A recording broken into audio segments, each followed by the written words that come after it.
Hello student, आपका स्वागत है मेरी जीके जी अकेडमी चैनल में।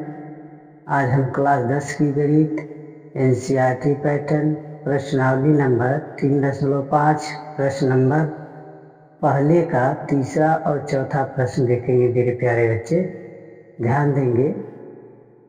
दिया है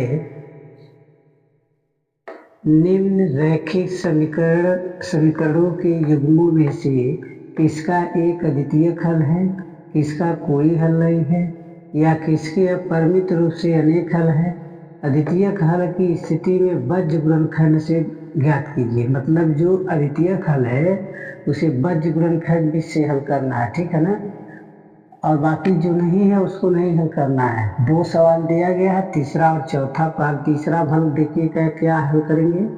तीसरा पहले जब आप हल करेंगे तो यहाँ E1 बराबर क्या लिखेंगे। E1 बराबर 3, D1 बराबर -5, C1 बराबर 20। अब यहाँ लिखेंगे E2 बराबर 6, B2 बराबर -10, C2 बराबर 40। ऐसे आपको क्या करना है, लिख देना। आप सूत्र क्या है, E1 बटा E2 बराबर B1 बटा B2 बराबर C1 बटा C2। इस सूत्र आपको ऐसे हल लिख देना है, ठीक है ना। अब यहाँ क्या देखना है, E1 का मान 3, E2 का मान 6, B1 का मान माइनस नहीं लिखेंगे 5 बटा 10। आप यहाँ C1 का मान 20 बटा 40। अब काटिए, 3 एक कम, देखिए 3 एक कम 3, 3 दूना 6, 5 एक कम 5, 5 दूना 10, 20 एक कम 20, 20 दूना 40। तो यहाँ क्या आ जाएगा, 1/2 बराबर 1/2 बराबर 1/2।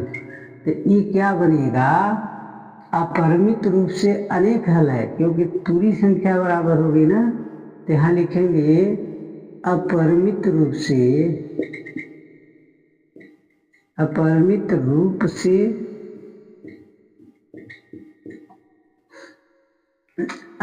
हल है। इसी तरह ही आपका राइट आंसर है मेरे प्यारे स्टूडेंट। अब देखेंगे पहले क्वेश्चन का लास्ट क्वेश्चन, मतलब चौथा देखेंगे। चौथा क्या दिया है ये देखिए, यहाँ सॉल्व कर रहे हैं, ध्यान दीजिएगा।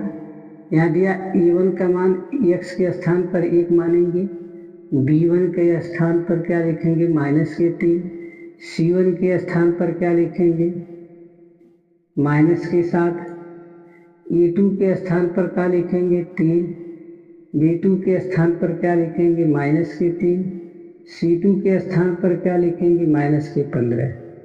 लिख दिया ना। अब इसके बाद फार्मूला लिखेंगे E1 बटे E2 बराबर B1 बटे B2, C1 बटे C2, ठीक है ना। अब इस सूत्र पर इसको रखना है, रखिए। देखिए E1 का मान क्या है 1 है, E2 का मान क्या है 3 है, B1 का मान क्या है -3, तो माइनस नहीं लिखेंगे। P2 का भी मान 3 लिखेंगे, ठीक है ना। अब यहाँ क्या लिखेंगे 7/10 लिखेंगे, 15 लिखेंगे, 7/15। अब देखिए क्या कट रहा है, कुछ नहीं कट रहा, तो यहाँ क्या लिखेंगे 1। यहाँ क्या करेंगे 7/15, कोई अंक बराबर नहीं है, कट जा रहा है। तो क्या लिखेंगे, अद्वितीय हल है, अद्वितीय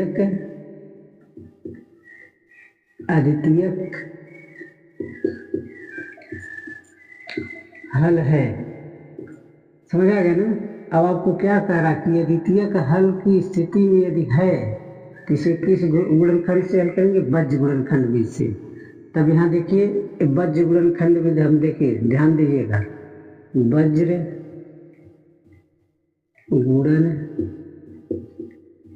खंड विधि से। अब इसका फार्मूला क्या होता है, x बटे लिखिए,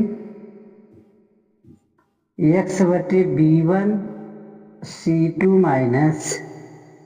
B2 C1 बराबर y बटे क्या लिखते हैं, C1A2 माइनस C2A1, ठीक है। फिर बराबर 1 बटे क्या लिखते हैं, A1B2 माइनस A2, ठीक, B1। अब इसी फार्मूले पर इस सवाल को हल करना है। एक बज्र गुणनखंड विधि का फार्मूला है आपके सामने, देखिए A1 B1 C1 C2 सब कुछ है। तो यहाँ x को x इसी तरह उतार देंगे। अब देखेंगे B1 का मान क्या है, वहाँ देखिए ध्यान से देखिए, माइनस के 3 है तो -3, ठीक है। C2 का मान क्या है, C2 का मान -15 है, तो A माइनस लिखेंगे, लेकिन यहाँ बुरा लगा करके -15 लिखेंगे। अब -B2 का मान क्या है, -3 है। भाई देखिए -3 है, ध्यान दीजिएगा। तो ये -3 है तो यह कोष्टक में -3 लिखेंगे। अब बुरा लगा के C1 का मान क्या है, C1 का मान -7 है, तो यहाँ कोष्टक में -7 लिखेंगे, ठीक है ना। अब बराबर करके y बटा C1 का मान क्या है, देखिए ध्यान से, माइनस के साथ है। A1 का मान क्या है, अरे A2 का मान क्या है, A2 का मान 3 है। फिर -C2 का मान क्या है, -15 है। फिर उसके बाद A1 का मान क्या है, 1 है। फिर बराबर करके लिखेंगे 1 बटा A1 का मान क्या है, 1, B2 का मान क्या है, -3। फिर माइनस लगाएंगे, A2 का मान देखिए क्या है, 3। फिर B1 का मान क्या है, देखिए -3 दिया है, ध्यान दीजिए। अब देखिए x बटा का लिख सकते हैं, माइनस माइनस हट जाएगा, 15 3 45, -7 3 21 बराबर y बटे का लिखेंगे। यहाँ देखिए -21, 7 3 21, माइनस माइनस प्लस हो जाएगा, 15 प्लस में। अब बराबर क्या लिखेंगे, 1 बटा -3 प्लस के 9 लिखेंगे ना। अब देखिए इसको घटाएंगे, जब घटाएंगे तब क्या लिखेंगे, अब यहाँ से देखिए, अब यहाँ लिख रहे हैं x पर, देखिए ध्यान दीजिएगा, घटाने पर क्या प्रारंभ होगा, यहाँ x बटे क्या प्रारंभ होगा। अब देखिए 45 में से 21 जाएगा, 24 बचेगा ना। देखिए एक 45 में से 21 घटाएंगे, 24 बचेगा। 21 में से 15 जाएगा तो माइनस के क्या बचेगा, 6। y बटे क्या लिखेंगे, -6। फिर बराबर क्या दिया है, इसको जब घटाएंगे तो क्या होगा, 1 बटा 6। कोई दिक्कत नहीं है।